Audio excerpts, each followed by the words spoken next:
educate, empower, enable, impact.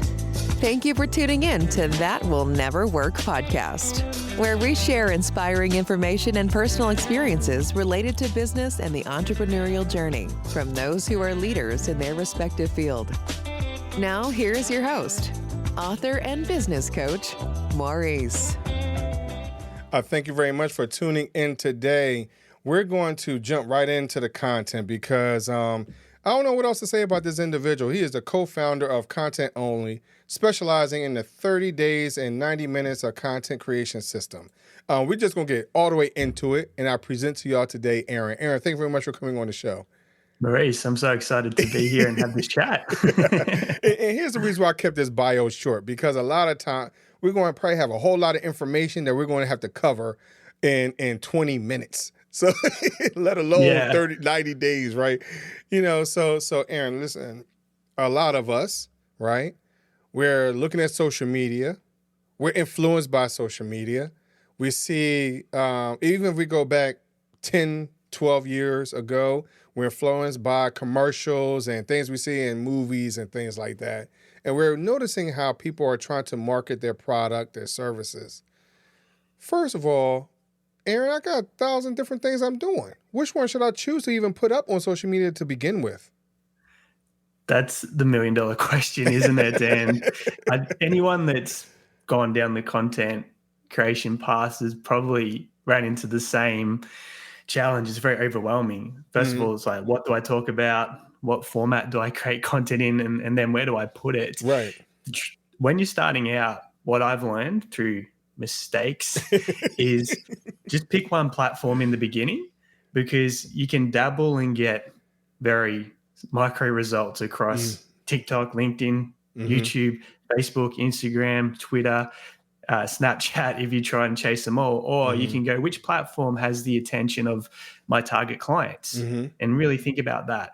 If I'm a business owner, where am I most likely to be able to reach them on social media? And usually it's the platform that you spend the most time on to consume business or industry related content. So start with that platform.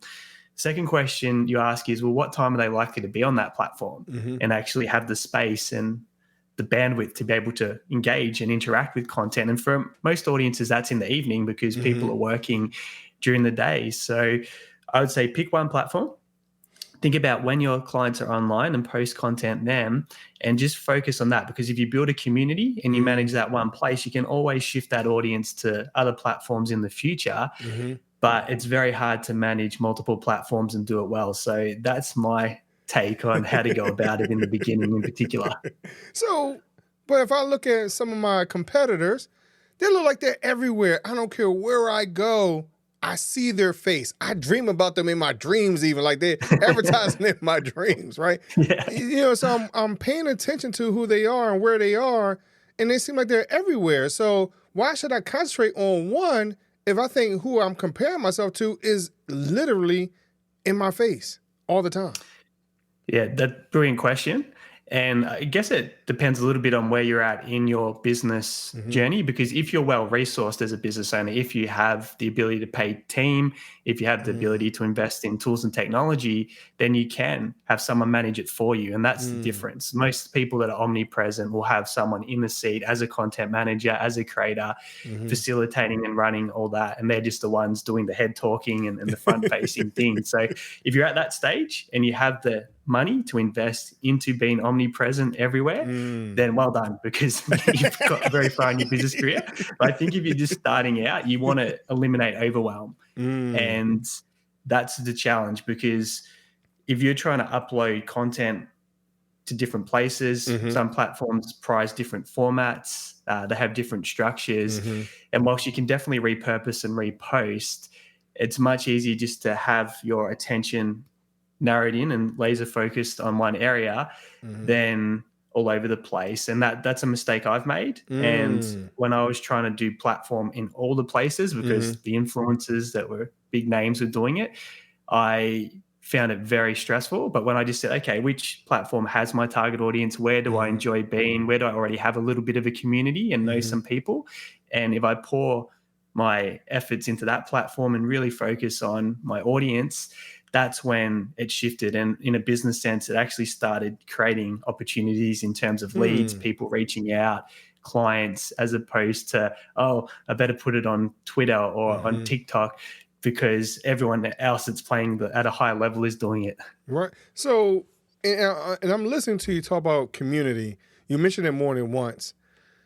But if I look at my competitor, and I use this as an example, because I listen to some friends of mine who are working and trying to build up their clothing brand, right?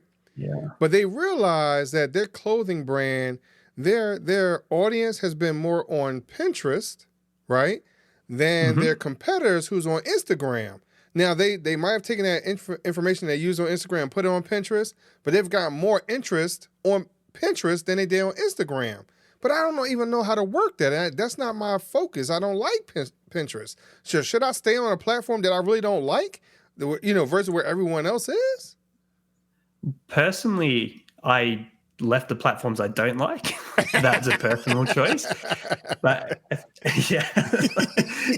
But again, I think you need to sort of weigh it up because it is a business. And if you're getting success on a platform, then it makes sense to double down on where you're getting the results. And a lot of people, in my experience, they'll stop doing something that's moving the needle. And the reality is the things that are working really well, you accelerate, you hit the accelerator and you go faster. The things that are not working so well, you want to cut them loose sooner than possible. So you've got to sometimes look at it objectively. And as a business owner, if you don't really enjoy it, can you have someone that manages or oversees part of that for you so you're spending less time in it? I think from my perspective as a business owner, I'm always trying to just do the things that I enjoy and that I'm good at and get team members, technology systems in place to do the rest. So I'm just in my lane having fun, and the stuff that doesn't appeal to me gets handled by someone else. So that's the way I approach those scenarios. So I don't think I'm in a position where I can have someone else as of yet. So should I really invest the time if I found that my success has been Pinterest, but I don't feel as though I have the learning curve to learn it really? Should I really stick to that, or should I really try to go to the place that I kind of know a little bit more about, being Instagram? It's very much a personal choice. And if you really enjoy Instagram, there's no reason why committing to that platform and giving it time, you can't make it work. And what I would do in that scenario is, okay, who's really successful in my industry with a similar product on Instagram? And then what you do is you go model what they're doing. Okay, what are they doing that's making them successful? Are they doing collaborations with other people to get more reach? Are they doing things like going on podcasts, as an example, to get more exposure to their accounts for audiences they haven't had to build? What times are they posting? How many times a week are they posting? What hashtags are they using? And if you can take the ingredients that are clearly making them successful and maybe a couple of other people in the space, then you've got the recipe to succeed on that platform. So I would reverse engineer success, take what someone else has already done and proven it, and then adapt it for your business so you can enjoy that platform and be successful on that platform. So that's how I'd look at that scenario. Yeah, and I'm asking because, again, there's one individual that I'm referring to. Their question to me was, well, Maurice, should I risk losing the followers or the community I've created on this one platform that I truly do not like? For whatever reason, they did not like this platform. And to your point, like, well, why are you on it if you didn't like it to begin with? But he's like, hey, someone told me to go on here and it's worked out for them. They just are so against it for whatever reason. I think it's because Instagram seems a little more readily accessible, things like that. So should someone be that concerned about their community, about losing that community where they might have, let's say, 500 people on interest versus 10 people on Instagram? So should they be really that concerned, or how can they migrate from one platform to another? Well, that's a great way to look at it. Can you pivot and put a post up and say, hey, listen, we're going to be putting our content over here on Instagram. So if you want to stay involved and keep following just come over here. And that way you'll migrate some of that audience across that's on that channel. Again, if you're not really against something, you're not enjoying it in your business, you want to feel abundant, don't you? You want to be excited most of the time, which is impossible to be excited all the time. Yeah, right. You want to enjoy what you're doing. If something's like pulling teeth, how long are you going to see it through? That's another way to look at it. Even if it was getting some success, if you know long-term you don't want to sustain yourself doing that for several years into the future, then that might help you answer the question. And then the other way to look at it, if it's relatively early in the process, and we're not talking like tens of thousands or hundreds of thousands of followers that has proven to make money and monetize for the business, then it's probably not as consequential to go make that adjustment early on than if you do it down the track. And I think if you were doing it down the track, you'd be making enough money that you could probably get someone to manage it for you. So I think you can definitely make that shift early on, go to where you enjoy, take a few members of that community across, and then start really zeroing in on where you want to create content and what you enjoy doing. But again, modeling who's been successful here so I can accelerate my growth on that platform. So I am now migrating over. I have my 5 followers, right? And I'm trying to recreate this community. How often should I post on this platform? Because before I was only posting maybe once every 2 days. It had a few little hits here and there, so how often should I publish something on this platform, especially now that I feel as though I'm starting all over again? How often should I publish on there? Again, really good question that is a little bit situational, but we can post on a platform, let's use Instagram as an example, daily. And because it focuses on short form content, the lifespan of that content is not long. So you put a reel up or you put a post up, generally gets traction for maybe 24, 48 hours max, unless someone comes and re-engages it and pushes it back into the feed.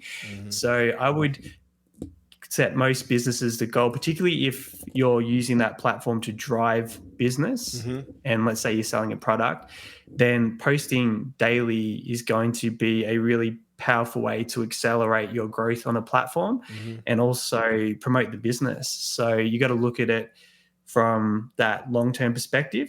Yes, it might be a little bit tricky to get up to that level at the start. It's a bit of extra work. But if you go, well, if I post daily for the next 90 days and just do a sprint and then assess what happened and what that looked like, then that'll give you some really good feedback on what worked. So you go, okay, I posted these 10 particular posts did really, really well. So then you get clues. So you go, okay, if I didn't want to post at the highest frequency anymore, maybe I just focus on what I know gets really good traction. And I do more of those posts. I'm focusing on quality and less on quantity and start to refine the process. So normally if I was telling someone that's starting out, I'd say post a lot so you can get feedback. Because when you see what works, you can then focus on that and do higher quality and then less frequency. But then once you are doing high quality, as time goes on, you do high quality to high frequency, if that makes sense. So it's kind of like this pattern that I suggest, but it can be a little bit hard to unpack the way I phrase it. But essentially, you want to get feedback fast. So I'd say post a lot, do the extra work just so you can find things out faster. So you mentioned a few moments ago about reels, stories, and it just brings me anxiety, Aaron, because I don't like to show my face. I'm an introvert, right? So how am I going to grow? Because I look at everyone else, they're showing their face. They think they look more attractive than me. They're skinnier than me. Aaron, I have gray hair, right? They at least dyed their hair or something like that. So how do I overcome that fear of showing my face? Because it seems like that's what sells, right? So how do I overcome something like that if I have all these doubts about my self-image? I've met maybe 2 people that actually like being on camera. I personally don't. I look back at any video that I've ever done and I cringe. So that never goes away. You're just like, oh, why did you say that? Oh, look at your facial expression. So my rule of thumb is I try not to watch my own stuff back, but the mindset shift for me was not focusing on myself. So it's like, okay, who can I help? right? I've got this product or I've got this service and it makes someone's life better. So if I get out of my own way and know that most people, they really don't care. They really, really don't care. They're more worried about their own world and everything they've got going on. And my content solves a problem for them, or it shows them how to get an outcome or a result, then all of a sudden it's about service and contribution. And that mindset shift really helped me. The other thing that I've learned that helps create more authentic content is actually what we're doing right now. So rather than staring down a camera with a teleprompter or doing scripts, which everyone knows is awkward, have a conversation with someone and film it. So jump on Google Meet, Zoom, Teams, have a bunch of questions about your product, about your industry, have a chat with a friend, because you'll be yourself, you'll be in rapport, the conversation will flow just like we're doing right now.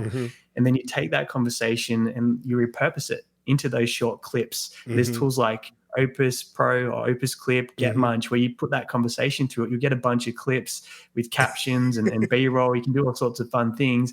And you've got this content that you can then put out on social media that's going to be the best representation of yourself. And again, having that focus on, okay, I'm helping people here. It's not about me. And that can overcome the fear and the constraints that we all have about being on camera, putting our face out there and being exposed. Because the reality is, if you put videos out there, at some point someone's going to come along and they're going to say something. I get called, I've got this tooth that shows up in the bottom of my mouth. I get called a vampire sometimes.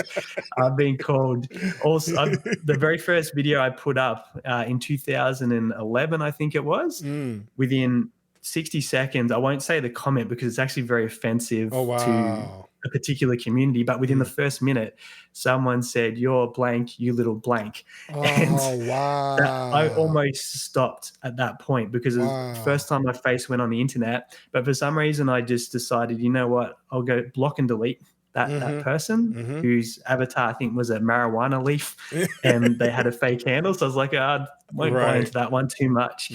And then left the video up, and actually was my best performing video of all time, the very first one that I ever did. And it's terrible. Like, my mouth moves at a different speed to the footage. And it's pixelated. I'm like really young. I'm in my early 20s and I'm in a suit sitting with a recording on a webcam at my mum and dad's house. So you can imagine what the quality of that video looked like. Well, so here, I think something else that really bothers me, Aaron, I don't think I have any value in what I got to say. Like, I don't believe in myself enough. You know, even like you said about your very first video, it could have turned you away because, you know, now you're not being validated on what you're doing. You're actually being questioned on your validity of your expertise or whatever it is. So I don't feel I don't feel like what I have to say is valuable. So how do I keep going if I don't feel like I have any value? Most people will feel that way, but what they forget is if you're on a trajectory, so you've been doing something for a while, there's someone at step one. So the smallest thing could be immensely valuable to them when they're starting their journey. So we forget, because we've been doing something for a long time, we know it inside out. And there's an element of boredom to it. It's like, oh, we do this every day. It's so obvious to us. But if someone's never pursued that path before, let's say they've never done a video before, and you just say, hey, you can just shoot one on your smartphone, they might be like, oh, so I don't need to get a fancy camera. I don't need to get lighting. I don't need to get a microphone. And that could be a game changer for them. So it can be really simple things like that. The next thing is where you get your ideas from. What are you going to talk about? Well, if you go to Google and whatever topics you cover, just put a search into Google. And if you scroll down, there's a people also ask section. So you can actually find questions that your target audience are asking. And you can take the questions that you know how to answer or add value to and talk about those. So that way, you know, hey, my target audience actually has this problem and I'm solving that problem for them. And if you click the little down arrow in the people also ask section, you'll get more questions, more questions, more questions. So you'll never run out of content ideas and you only have to pick the ones that you know you can say something about. And that's a really good way to create relevant content and find topics that you know you can talk about yourself. So, and here's my last question. You talked about utilizing my phone, something as simple as my phone.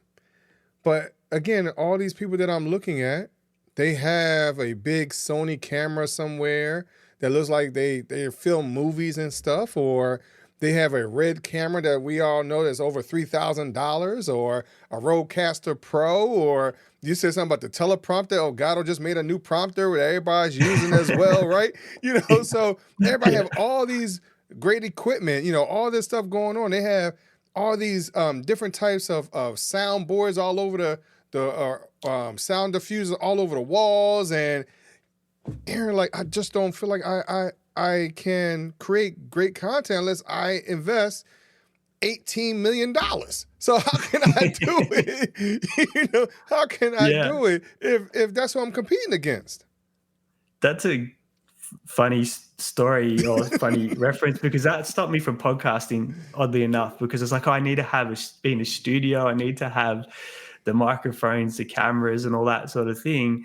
And then I realized, well, podcasting is mostly audio. So why am I blocking myself? People are listening, they're not watching. Right. And then I just got over it, and I just started shooting with my webcam on my computer and plugged a very inexpensive microphone in and just bit the bullet. But the reality is that the smartphones today have amazing cameras in them. So we don't need to get in the past, if you wanted to do a video that looked good before the iPhones and the Galaxies, right, you probably needed to get some good equipment. Now our handheld devices have some of the best cameras in the world. Right. And you can get a Bluetooth microphone on Amazon for $50 or $60 that you just plug into if you want to get crisp sound quality. So there's really no barriers to entry. And some ways the content that's more authentic, because what happens is when people see a highly produced video, the brain instantly thinks advertising because they're used to seeing high production. So it can actually work against you to do this really high polished piece of video because the way the brain's wired. But when you see someone it looks quite authentic, it looks quite approachable, the video might not even be high quality. Right. There's an authenticity in that. So sometimes not having great tech stack can play in your favor because people trust you more. They go, oh, this person isn't trying to push anything. They're just there showing up, being themselves, and they're clearly comfortable in their own skin. So my less produced videos are usually the ones that actually connect with people, the ones that have put all this money, energy, and effort and resources into tech. So that's my personal experience with it.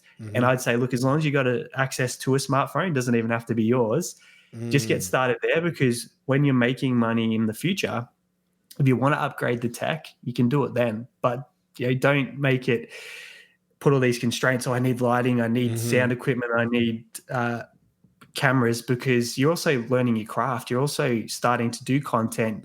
You're not going to be running, put it in a running context. If you haven't run before, you're not going to go run a marathon and it's going to be, oh, that was easy. You have to do the first one, which might be just around the block. And content's the same. You got to do your first video. You got to put yourself out there. And then the next time you do it, it might be a little bit better, a little bit more polished. But 100 videos in, all of a sudden you're a natural, you're used to doing it. All those limitations have been pulled out the way and it becomes much easier. So just get started. And then if you want to upgrade all those tech elements down the track when you've got the money there, then be my guest. Nice. So Aaron, I appreciate you coming on the show, Aaron. If I'm an individual who's not sure of what my next steps are, if I'm not sure how much content I need to actually create, where can they find you and talk to you about this? Where can they see some of your videos or listen to your podcast? Like, where can someone reach out to you? The best thing to do is we have the 30 days in 90 minutes content creation system, which is absolutely free. So you can download it and watch the tutorial how to create all that content in less than 90 minutes a month, both video and written. So if you go to contentonly.au, you can just go there, watch the training and learn how to create all the content. Very simple. Nice and simple. Of course, that information will be in the show notes.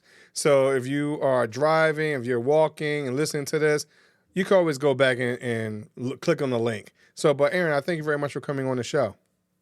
It's a pleasure. Thanks for having me, Maurice. Sure, no problem, man. And of course, Aaron, I got to ask you the question, man. I got to ask you the would you rather question. So, Aaron. Let's do it. Would you rather choose 3 doors or a fork in the road? 3 doors. Why 3 doors? Because I love opening doors.